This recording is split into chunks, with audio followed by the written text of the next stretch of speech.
If we look at the anterior aspect of the abdomen, then superimposed onto this region are a number of lines which we've drawn on.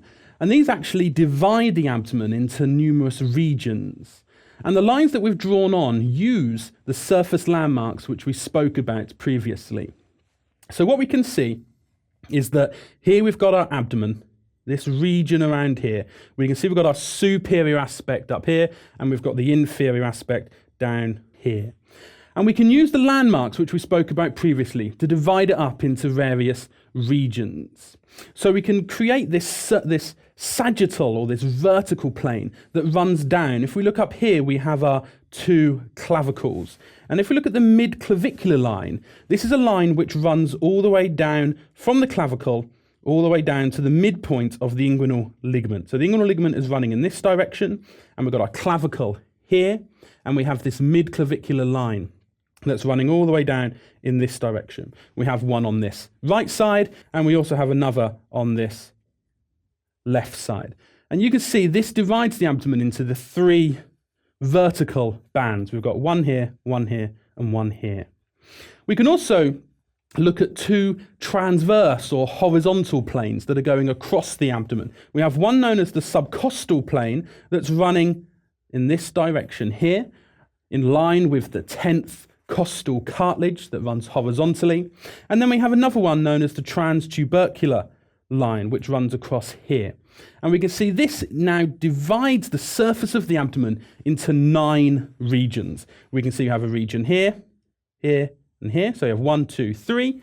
And then we have 3 below, and then 3 below that. So we have 1, 2, 3, 4, 5, 6, 7, 8, 9.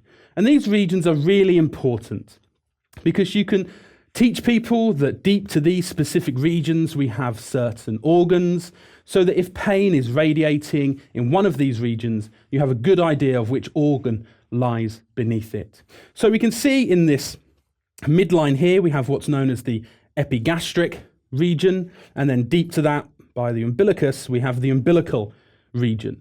Inferior to the umbilical region, again, we find we have the pubic region here. So we have epigastric, we have umbilicus, and we have a pubic region. And then lateral to these, so on either side of these, we have left and right versions. So here on this left-hand side, we have the left hypochondriac, and then on this side, we have the right hypochondriac. Inferior to those, and lateral to the umbilical region, we have the left lumbar, and we have the right lumbar regions. And then inferior to that again, we have the left inguinal region, and we have the right inguinal region. So we know, for example, that down in this right inguinal region, our appendix is located. So if pain is radiating from this region, it's maybe an indication that we have appendicitis. We know that radiating in most of these regions, we have the small intestine. We know that up in this region here, we have the spleen. So through the course, we'll look at the position of these organs and how they can relate to the surface of the abdomen. So these surface landmarks and these abdominal regions and reference planes are really important.